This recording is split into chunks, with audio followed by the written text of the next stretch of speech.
There was once a man who lived by a major highway and within the normal flow of traffic discovered an unused road just big enough for one vehicle.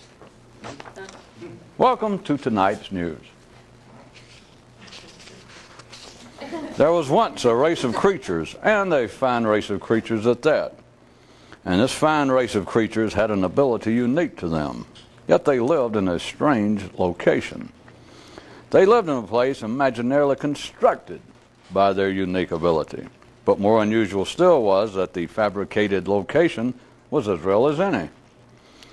And thus they had no awareness of just exactly where it was that they did live. All in all, a fine and one-of-a-kind race of creatures. Welcome to tonight's broadcast.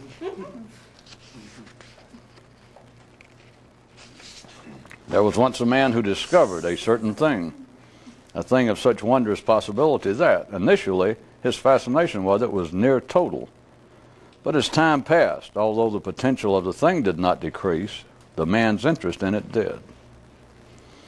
For a few, the title of this tale should be, What a Shame, What a Shame.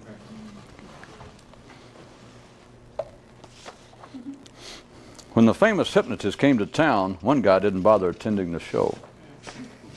A boy asked his father, is the reason things happen as they do because, yes?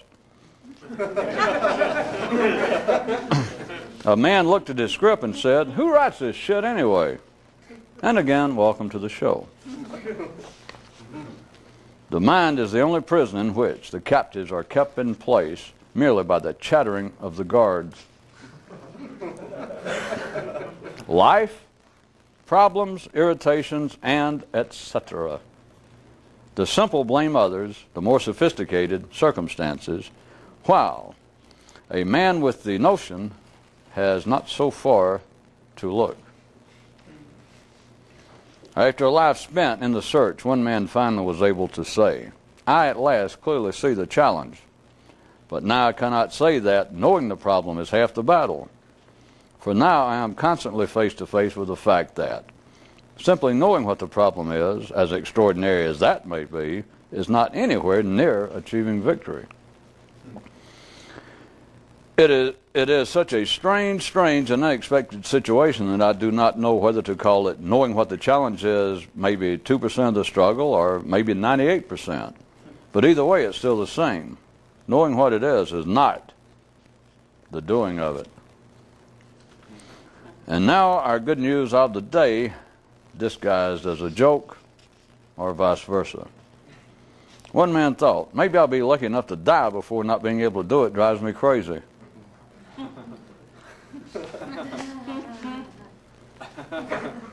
Looking upon the full picture of local life, so pondered one man. The eagle can fly, but not I. I can run, but not so fast as the deer.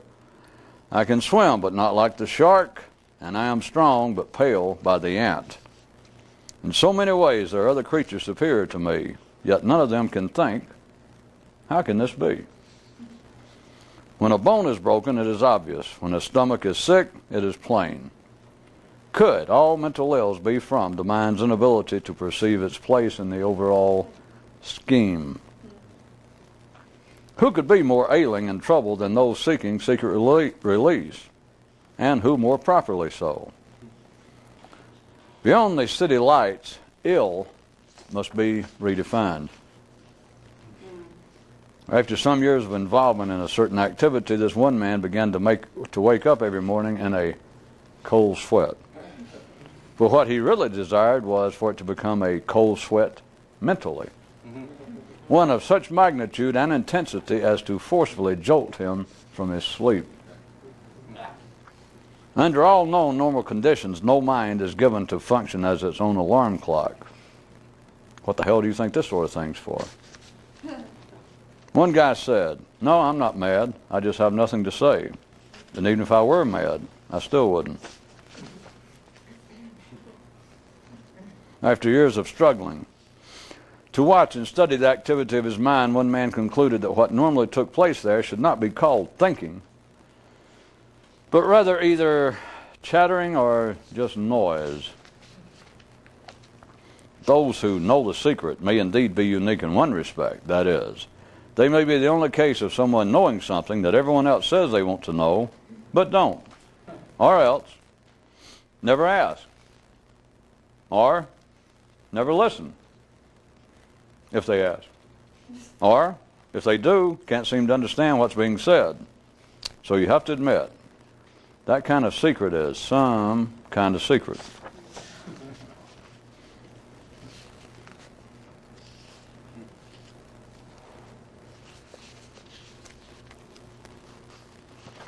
I'll have my partner hold that one for future reference. The lovely, other than involvement. All good magicians have an assistant. Well, she used to be able to do that circus thing, but she got kind of a touch of stiffness in her leg. Other than involvement in the great struggle, everything that human minds invent and think up are excuses for not being involved in the great struggle. Thus it be that all men are mystics and seekers of the extreme, the only distinction being that some know of the situation and some do not. Give me that one back. Wasn't your fault. The doers and the thinkers. The doers in life say, I can do anything I set my mind to, while the thinkers should say, I can think about anything except not to think about it. There are a couple of ways, I guess, of looking at your involvement in this kind of thing. It causes you to have far more problems than ordinary people do, or it permits you to have but one, while others have many. We shan't go into the question of the quality of that one problem, though, now shall we?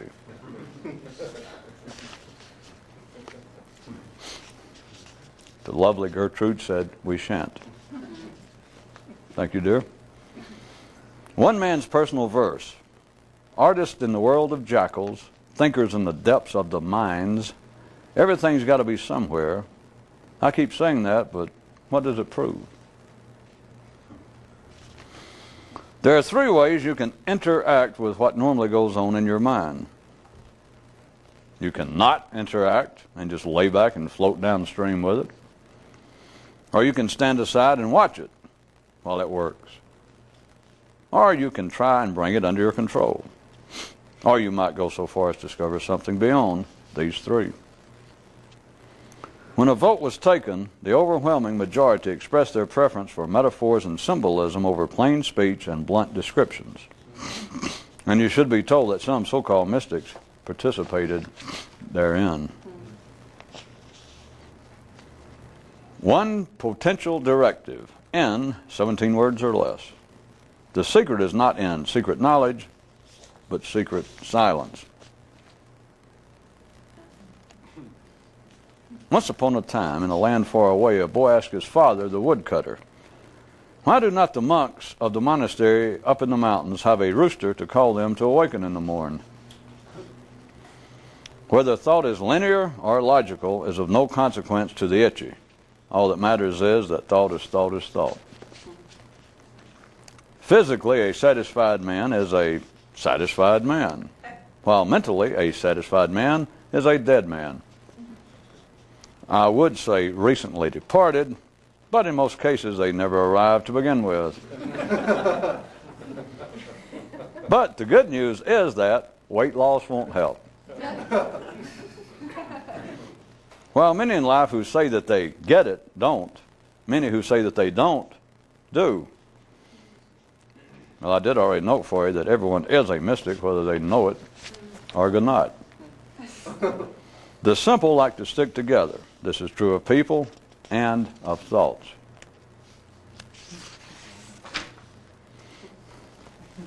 One aspect of finally recognizing the challenge of the situation is that you no longer have to be concerned over perceived dangers. Mental chatter is to intelligence as a dripping faucet is to both a thirsty man and one with insomnia. Never enough, always too much.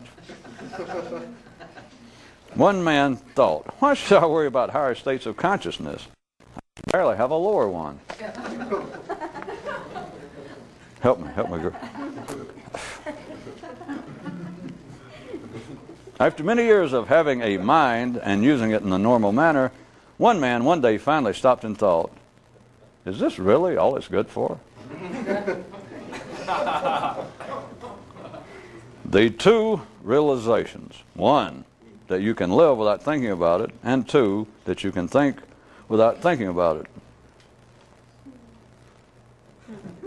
One, that you can live without thinking about it, and two, that you can think without thinking about it. To a few, these realizations, particularly the last one, are known collectively by the name of every curse ever uttered by man. Entertainment. The simple have their T and A, while the few have their E and A, their effort and adventure.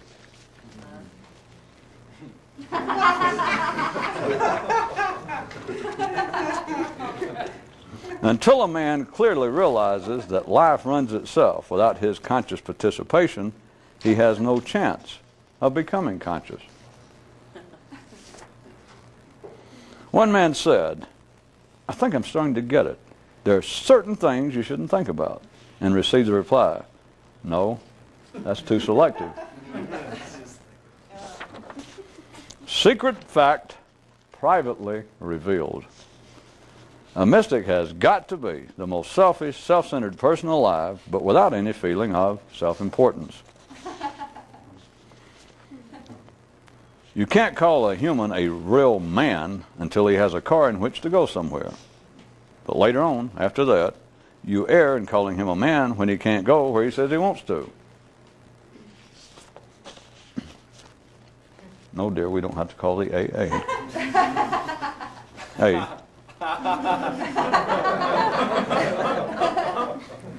She's pulled out on me before about calling the AA when we had car trouble, and I suddenly realized what she did, and she'll wait a few minutes and then go, A, and then put in the other one. Cute Gertrude. See if I buy any more of those kind of things for your arthritis. The mind invented heaters so that man could stay warm, and planes so that he could fly, and glasses to aid his eye. All these things and more has the mind conceived, yet never looks at itself as a challenge. The heart can't laugh, the lungs can't laugh, the bowels can't laugh. So what is it that the mind finds so funny anyway?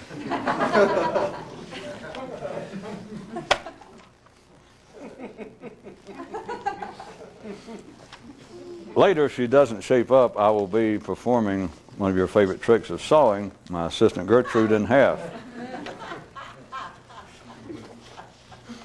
Regardless of the fact of whether I know the secret to the trick or not.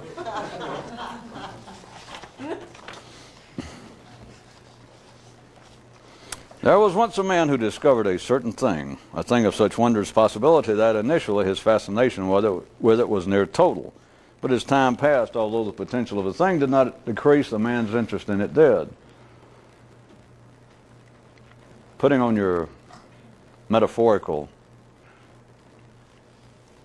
ear things, you should hear at least two possible stories within that. The first being that the thing could be simply the mind. That a man discovered such a wondrous thing with such wondrous possibilities that initially his fascination with it was damn near total. If you think back, if you have such a memory, I would suggest, if not expect, that anyone who ever had any particular interest in this, regardless of your education, etc., there is something in your genetic wiring, there's something right in your brain that has everything in the world to do with you ending up being interested in such as this. And so at some early age, although many people would fit into the story of being fascinated with discovery of the mind, as witnessed by the fact people like our professional students or people who continue to read and, as they would say under ordinary city conditions, attempt to continue to stimulate their mind. But someone who might be interested in this should have had an unusual degree of it, of an absolute just fascination.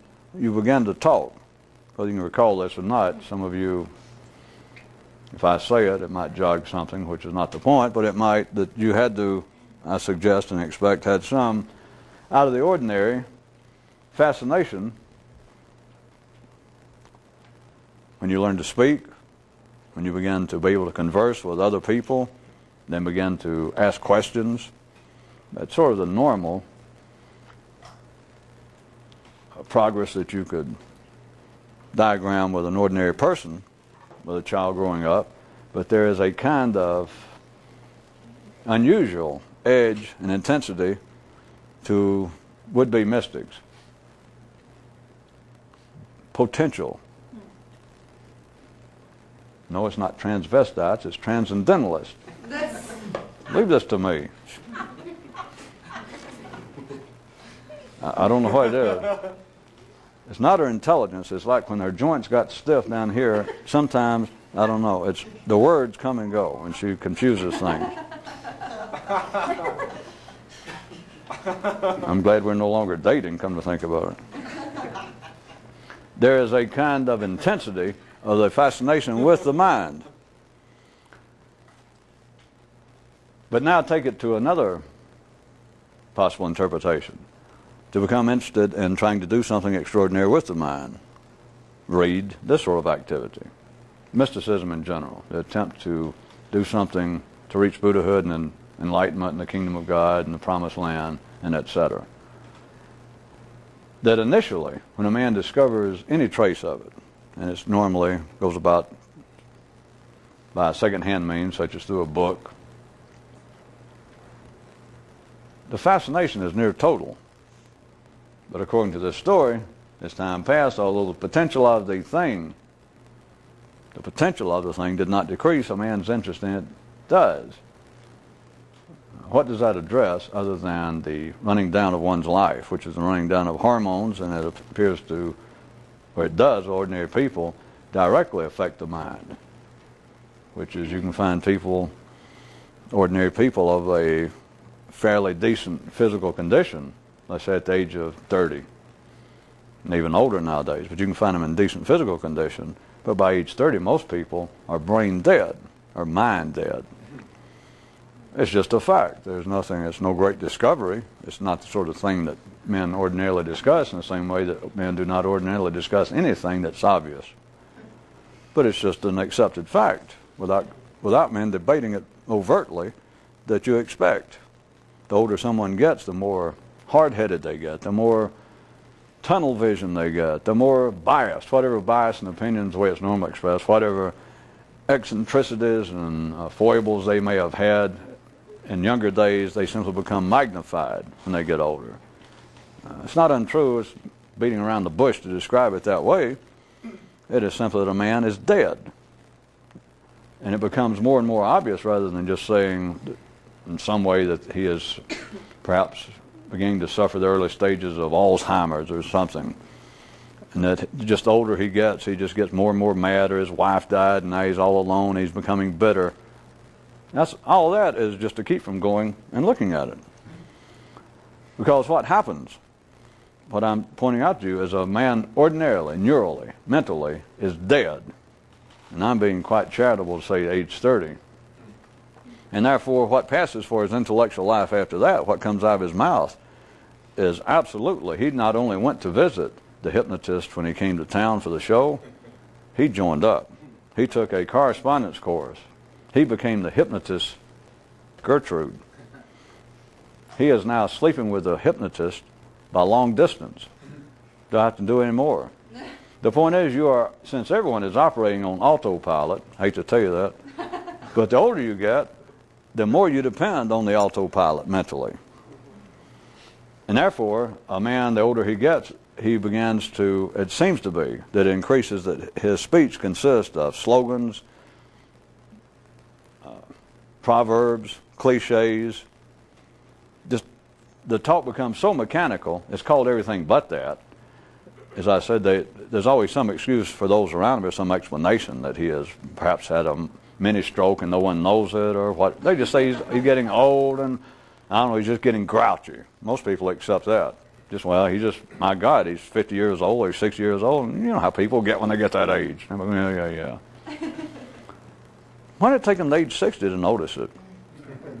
If they were our kind of people. Now, why did they pick on him? Why didn't they notice it in them at the age of 17? Tied to that was a variation of one of mine, again tonight, that says that until a man clearly realizes that life runs itself without your conscious participation, there's no chance of you becoming conscious. As long as you listen to what the mind says, as long as you operate in the same way above the level of consciousness as you do below the level of consciousness, which is proper, as long as your mind is running at the same kind of intensity, running by the same kinds of energy, running for the same purpose as does your liver, then there's no chance of you, I can call it being conscious, there's no chance of you doing anything. The discovery of something, there was a whole string, maybe I won't read them all, but there are the first 5 or 6 tonight, interspersed with good evening, hello. Just kind of throw you off guard. But the first 3 were all about the same thing, about what appears to be discovering the problem. When people undertake, you might say, the mystical search or looking for some sort of extraordinary activity somewhere, believing that it exists, as you should have at least some disappointing suspicion by now, there's very little need to go off on a great trek somewhere. There's damn little need to even go down to the nearest library and check out a book and read about it. Because every problem, every challenge you've got, you do not need to be faced by the Himalayas and climbing up to find some old Hindu or some old guru sitting in a cave. You don't need to do that at all. You got the problem, you got the challenge. If you were that kind of man, by now you'd wake up every morning, the first thing when you woke up, you'd find yourself in a cold sweat.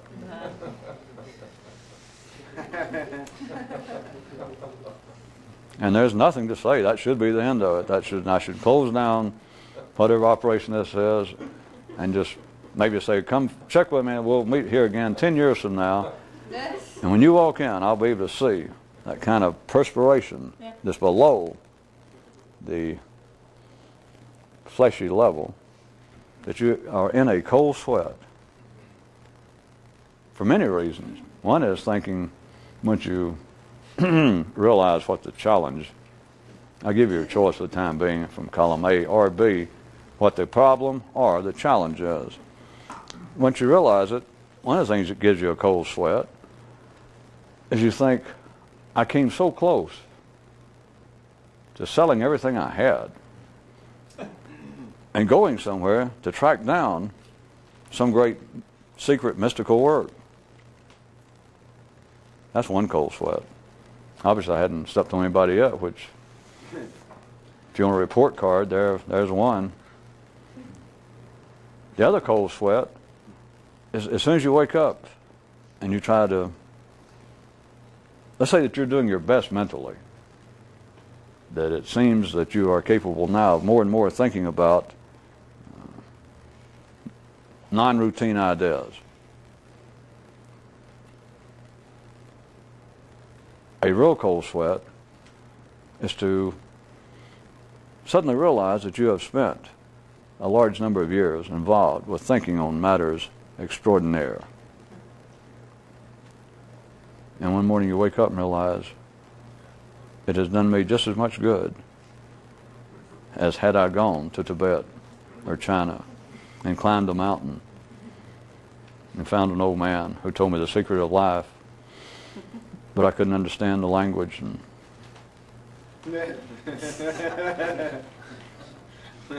perhaps it was one I'd heard before. The point is, the cold sweat is, the second, you could say, cold sweat of waking up suddenly one morning is after you realize the close shave that you escaped of not giving up everything and going off on an adventure physically, spatially, in which you could have spent a number of years, if not the rest of your life, chasing down something. So the first cold sweat, you could say, is thinking how close you came to doing it. Then sometime later, the second cold sweat would be wake up and realize, well, I survived the first cold sweat possibility. But now I'm faced with the second cold sweat possibility that although I did not go off on a physical search, I have been doing it, I thought in my head, that I had enough intelligence, I came to enough understanding to realize that whatever it was, I could surely do it here or figure it out, or I could extract it from books, or maybe seems to be undergoing another resurgence, the popularity of believing the kinds of stories of people who either go off and spend years and years in searches in foreign lands and meet great mystical teachers, and one of them says, Sam sends him down to Alberto, and Alberto sends him down to Cosmo, and Cosmo sends him over to Bruno, and suddenly Bruno says, well, we've been waiting on you. I knew it. It's 10 or 12 years, and you lost all your hair and your teeth, and you're out of money.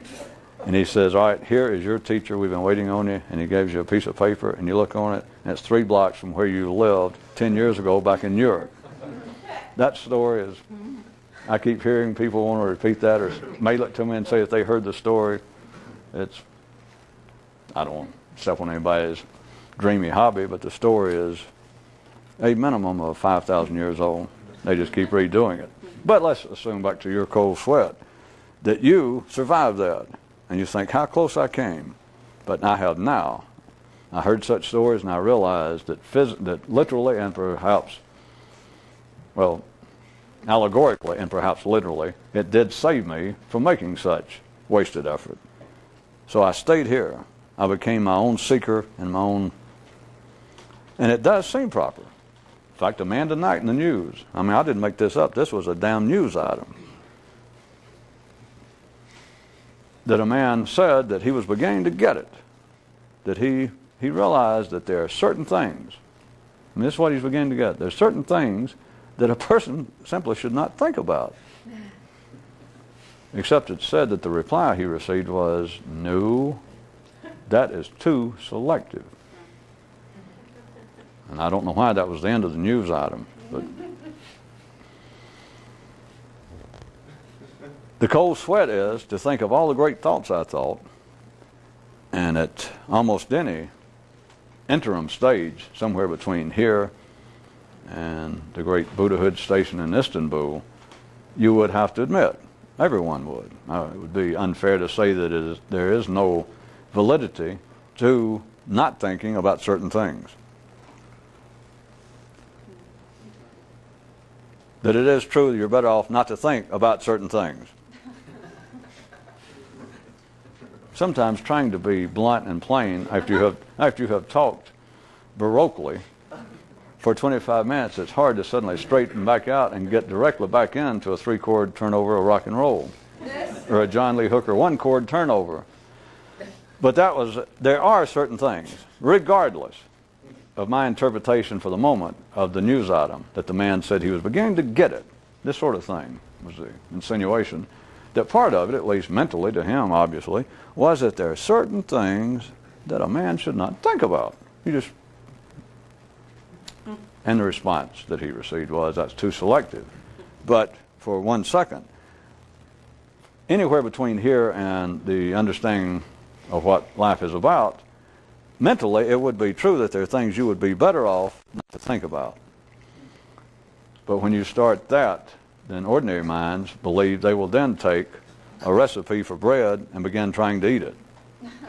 They'll carry it around the rest of their life. It sounds like at least a direct hint as to how one might affect behavior, and they never get past that. Can you try to be more blunt? Yes, I will. Thank you. The danger, the reason I don't talk about, and that you don't, well, the reason it's not normally talked about a lot, about what you particularly think, is because it sounds like one of those things. It would be like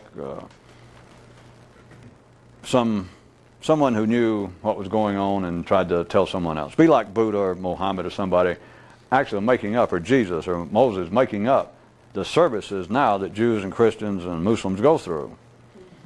No offense to the hobby, no offense to their rituals and etc. But you are strictly in a daze if you think that Buddha or Jesus made up, or if you think Jesus made up Mass, then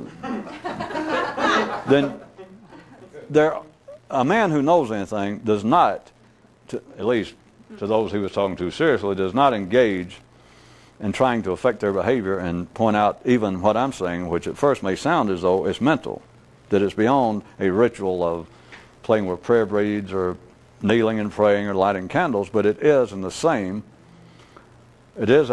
level to tell a man there's certain things you should think and certain things you should not think. It is true, if you're not getting too mired, in my words, while there is some validity to it, the danger, the possible captivity, the captivity possible in it, is that someone hears that and simply stays with that I knew it. And so then for the rest of their life, it's like standing on your porch, that highway with all the traffic going by, the mental activity, and you pace the floor, or you move your chair around. You try to sit at one end of the porch, and then you try to move somewhere else, or you try to put an earplug in, and that's not the point. But there are things that a person should not be thinking. And since I stopped long enough to say that, let me point out that which I've already pointed out. This has nothing to do with morality, and I don't have to give specifics. I can tell you exactly. Anything that the world's thinking about, all the problems, everything that's of interest, everything that's entertaining. I'm sorry, that covers it. Anything that's entertaining or interesting, or even perhaps apparently informative, but entertaining and interesting, that the public, whatever it is, don't think it. But a person should know that. That's why people who have any possibility do not really require standards to live by and directives to affect their behavior. It's just simply, if it's still too vague, it's not going to kill you or anything such as this, but a man attempting to find release from a certain kind of, shall we say, perceived confinement is not doing himself any good by, I'll give you a wide range. He's not doing himself any good at any time to watch slasher movies or the news, unless you can look at it as strictly entertainment and greased at that. That is, to find out that the president did make a rude noise in the middle of a press conference, but then just forget it. Have no comment about it. Or to find out that another hunter out in the woods today, looking for a deer, shot another hunter. I mean, we all like a little bit of entertainment, a good laugh, but just let it go. There's nothing else to say. You have no business, someone attempting to find something extraordinary that may spring from the mind, that kind of search. You really have no business dwelling upon, paying any attention to whatever is the ordinary norm in the public, in the common mental arena. And by now you should be able to see it. It's mostly blood and guts. It is all a reference to our animal past. It is about all that's normally available. Now, I'm not knocking entertainment. That's not the point. It's the nature of man. I tried to use one extreme example besides, I guess a social critic could try and bewail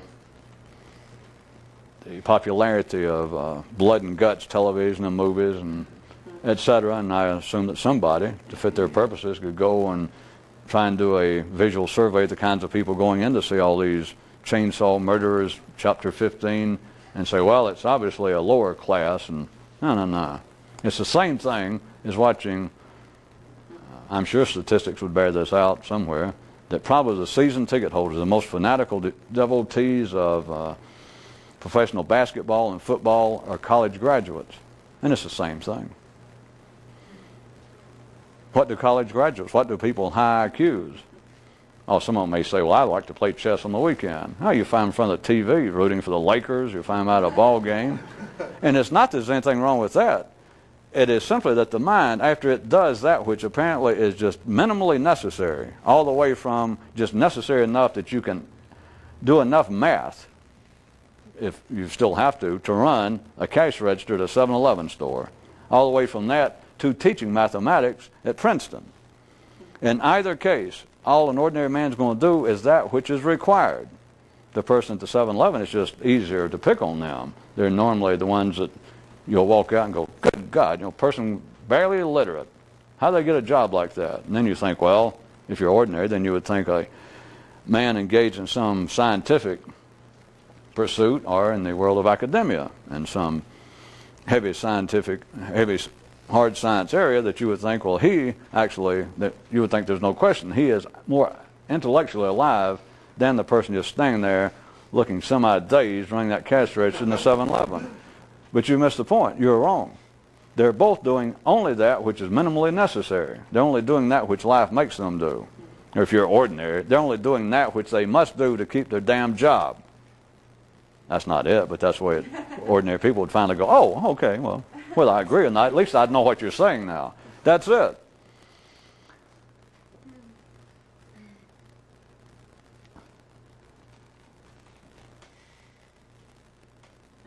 If you do not realize, well, let me wrap up that. The entertainment, I was not knocking sports or movies or et cetera, you understand, it is that the level at which humanity exists, let's use entertainment because I've just taken care of I just took care of vocational, let's go to avocational. That people do mentally that vocationally, that which they must do to bring in rent money, they only do that which is necessary. You don't have to look to Princeton, you don't have to look to a 7-Eleven employee, all you have to do is look to you. That generally speaking, all you do, you may like your job, you may be indifferent to it, you may dislike it, but normally to make a living, intellectually, you only do that which is minimally necessary. You don't plan it, unless your job happened to dovetail or be synonymous with your avocation, which is normally known as the arts, that if that music was, say, all that important to you and you can actually make a living at it, you've got a slightly different situation. It doesn't change what I'm saying, but just to say that there are instances is why humanity, without knowing it, has singled out certain areas, whether they agree with it, but intellectual, sophisticated people will admit that artists deserve some sort of special category, that they will, even if they don't like art or find any particular interest in it, they will admit that there's a difference between a carpenter and a painter. They would just let it go at that. And there's not. But the reason that they do it, the reason they single it out, is that those in the arts normally have almost a simultaneous relationship in their vocation and their avocation. That they can make a living at that which entertains them. And it's one reason also, if you might notice, that the Philistines, that is the middle class, the ordinary people of life, have always had a certain, shall we say, distaste for artists. And they're easy to badmouth. Later around, they don't work in the daytime, if you're a musician. No, they work 3 hours a night. And they can drink on the job. They just stand right there on the stage and drink, or smoke pot, or God knows what. And artists, painters are even worse. Nobody knows when they work. Just suddenly every now and then he comes out and he's got this painting and somebody gives him money and he goes out and he disappears for months or years. That's their story. That they're the fringes of society, they're irresponsible, blah, blah, blah. What the Philistines, what the middle class hates is that they can make a living at that which seems to interest them more than, say, working in a 7-Eleven store or teaching science or being a banker or being an accountant. And they don't like it. And it's understandable. And of course, real artists, it really upsets them, too. They say, hand me another beer, Gladys. But back to what we were saying. The entertainment of life, you understand, I'm speaking now, anything other than your job. That which people do, and nowadays, the people I'm addressing here and in TV and every part of the world, that, as far as I know anybody sees this, it's to the point, as I point out, that it really takes no great effort physically, from any kind of definition, to get by, to simply stay alive. You can do it off food stamps, you can do it off the government, you can do it off charity. So we're not talking about staying alive. We're not talking about your vocation. We're talking about now, most people, the problem, if they looked at a problem, is what to do with their free time. Entertainment, in the full sense of the word. And I am not making any complaint about entertainment, sports, movies, or etc., but you should see the fact. It's in you and it's everywhere. You're just surrounded by it. It's so natural and it's so much a part of the landscape of life. Again, it's one of these things, like everything is, that's so obvious right here that you don't even pay attention. It's just background noise. It's just, as you would call it, reality, or, well, hey, are. But if you don't know what the secret is, and, hey, that's the way things are, then you might as well move to Tibet, because you got the same chance of ever finding anything. Find a sunbather in Tibet, you got the same likelihood of overlooking the fact of saying, well, hey, that's the way things are. Let's go into something weird. Hey, that's weird. It's a world of entertainment. It's to see that men all the way from college graduates, I'm talking about seriously educated people, all the way from them, literate, their forms of entertainment, what they do to distract themselves, other than drugs. But when they actually do something that apparently, that there's input from other human beings, what is the level of it? Do people go out and sit and watch chess matches? There is no great example for this, but I'm just trying to come up with some. Do they go out and listen to a philosopher get up, just an ordinary, I'm not talking about a mystical, but somebody dealing in strictly intellectual matters? Do we have Olympic debating teams? The answer is obvious. No matter your degree at the ordinary level of intelligence or sophistication, you will end up at a slasher movie or at a Lakers game. That's it. And they're satisfied. There's nothing wrong, but you need to see that that is all that life demands, and that's all that people demand. And if you think we hadn't lost our place, have we? She said no.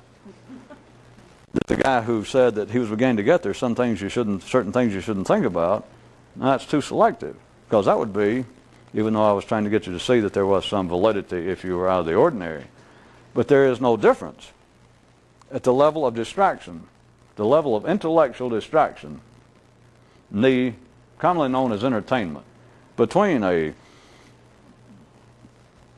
the news is the same thing, history, but the news is just, they present the latest serial killer, the latest serial rapist, somebody who's killed their whole family, somebody's done something horrible. It seems to be nonfiction rather than fiction. And so I guess you take your choice. You go buy a book or wait for a movie to come out or flip on the news, and it's just nonfiction fiction. But the level of entertainment, that is the level of just the basic survival level of nourishment for the mind, does not vary any more than that. There's not that much difference in listening to the latest horror stories about wars or about men mistreating and killing one another and sports. It is all, the entertainment is all a looking back. It is all still a fascination. It's all still a very direct, for any other purpose, a too direct tie back to your uncivilized past, back to the non-conscious, that is below the level of consciousness level, back to the animal level. That's all it is. I mean, there's no debate. It's not some theory of mine. It's just obvious once you see it. That every time woman kills 4 children, or any movie that you'll love it, 20 people die. Or sad thing, today in the boxing world, 2 people die of head traumas. You go, wow. And you'll tell people. You just don't normally know. It's their gossip. Do you realize that so-and-so is sleeping with her doctor? Do you know? All of that is a reference back to the uncivilized past of man. People do not gossip. The news does not cover. They do not make movies. They do not do games that even operates at the level of ordinary consciousness. I could argue and say, well, it does. But you understand nothing above that. There is no challenge. There is no encouragement going on between ordinary people. Humanity as a whole, it's not their job, one more time let me point out, it's not an attack on humanity, they're doing exactly, but collectively, you need to see there is no movement, never has been.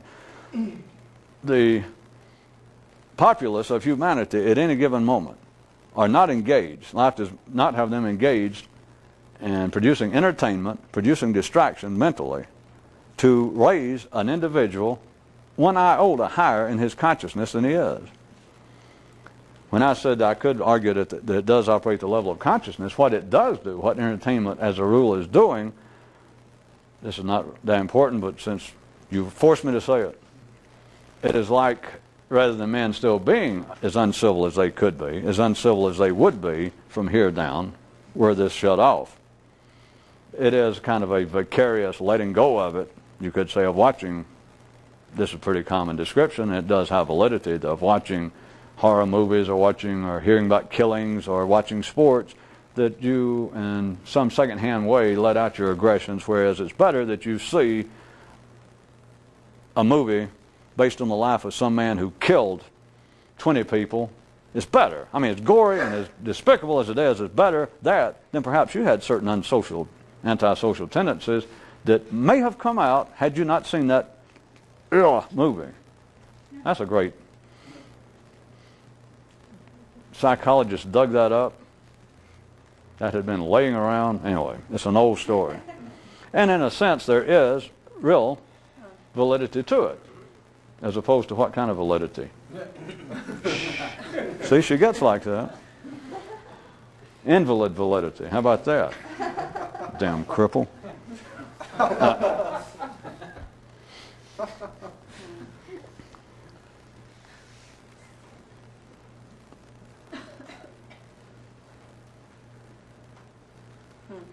If you look at entertainment as also encompassing the mystical, which it do, then where are you going to look to be entertained? If you followed my setup until now covering sports and movies and etc., if you discount the fact that man collectively, life does not have man collectively produce anything that is going to upset the collective. You can count on that the same as you can a very simplistic an equation. It is as simple as can be. That life maintains the stability and the collective does not produce anything that is upsetting to the individual. The closest thing men still come to upset is below the level of intellectual activity. The very things we're talking about. Muggings, killings, warfare. Still only tolerates for a certain length of time, like a bad rash, and then suddenly you no longer hear of that feared tyrant, that whole group of people who are giving so much trouble. Whatever happened to them? Who? It's according to your ability to span the temporal horizon in one lifetime. But life does not, at the intellectual level, the non-physical level, life does not allow, life does not have man the collective produce anything that disturbs man the collective. So if you understand that, then you're left more and more with the possibility of, could I too, not even having been born in North Augusta, South Carolina, wake up in the morning in a cold sweat?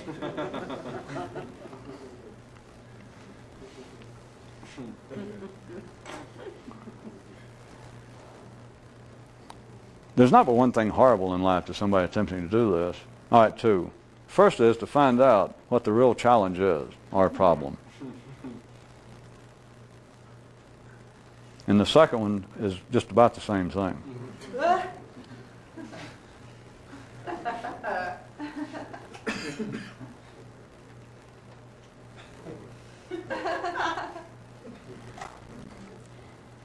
Probably the worst problem and the biggest challenge for someone engaged in this is to finally realize what the challenge and or problem actually is. Well, I said there were two. The second one is it's about the same thing, but it's worse. Try it this way then. You could say, or I will, that there could be two forms, two stages of the liberation of consciousness, the awakening of consciousness, the enlightenment. The first one is that you get close enough to Istanbul that you can smell it. You get a impression of a hazy glance at the skyline. It's everything but actually being there. And you realize suddenly, with that iron grip mind you have, I'm speaking for everyone, not anybody in particular, and realizing that, I hadn't wasted 40 years, now I see it, that you realize what it will take to get you from being that you can see it. Nobody has to tell you, there it is, you're almost in it, and not quite. And it's like the train keeps rocking back and forth, and your car You can't tell whether it's moving. But then you realize, screw everything else. Later for the train, nothing is important, because then you, laying there in bed, feeling the urges of extremely weird perspiration attempting to break through your pores, you realize then what it would take to get there. Or if you want real veracity in advertising, you understand what it would take to stamp out every possibility, every one, that would keep you from getting there, if you want to really be truthful. You understand? You understand exactly everything. It takes no analyzation. You don't even have to cut your eyes around the room. It's just you realize everything that will keep you from ever getting there.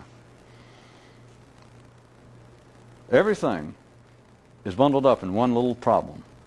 Only one. And this doesn't even guarantee that you'll get there, but at least you suddenly see, I know how to stop, absolutely stop every possibility that would stand between me and getting there. And I don't even have to get out of bed to fool around with it. That's a hell of a sweat. That's the first one. And the second one is, shall we move forward in my little in-head movie? Months, years. And having the intellect you do, and the powers you do, let's just, for instance, let's say 12 years later in the future, you're not that easily fooled. So let's just say 12 years later, you suddenly remember it again. They thought they had the wool pulled over your eyes. You thought that the hypnotist did even slip into your room some way and tried to make you forget it. No chance. There it is, only 12 years later, just as clear as it was 12 years before. There it is, the outline, the smells of Istanbul. It's just, you almost hear Buddha breathing going. You just know. And you realize that even in the last 12 years, even if you hadn't gotten there, you realize this. Everything that kept you from getting there, everything that stopped the possibility, was right here, and you know, again, but you knew what it was. But it is possible that we're all being too harsh about this, because, I mean, what's 12 years out of a lifetime?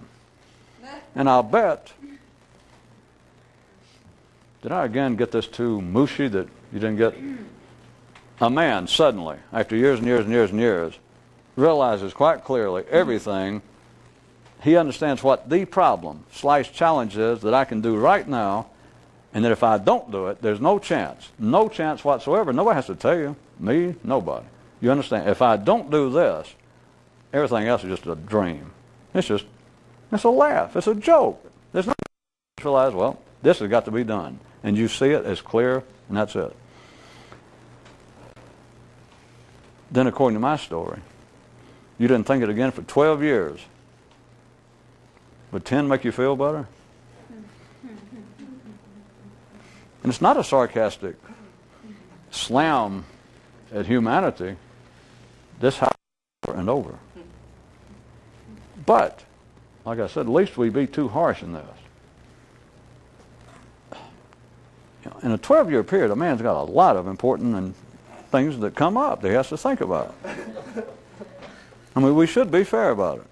I just don't like leaving, making it sound like some real vicious attack and being sarcastic, because in 12 years, there's a number of things, probably numerous things that can come up that requires a man's attention. I mean, there's no sense, like, all right, if you don't believe this, I mean, if that sounds like that I was actually now going too soft, notice this. Between now, who's got to watch, and 12 seconds later, just look at all the important things that will come to mind.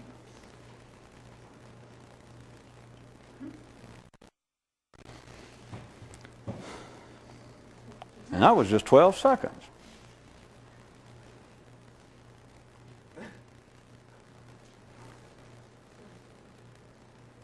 How many minutes? I don't have anything else to say. All right. I don't have anything else to say. Okay.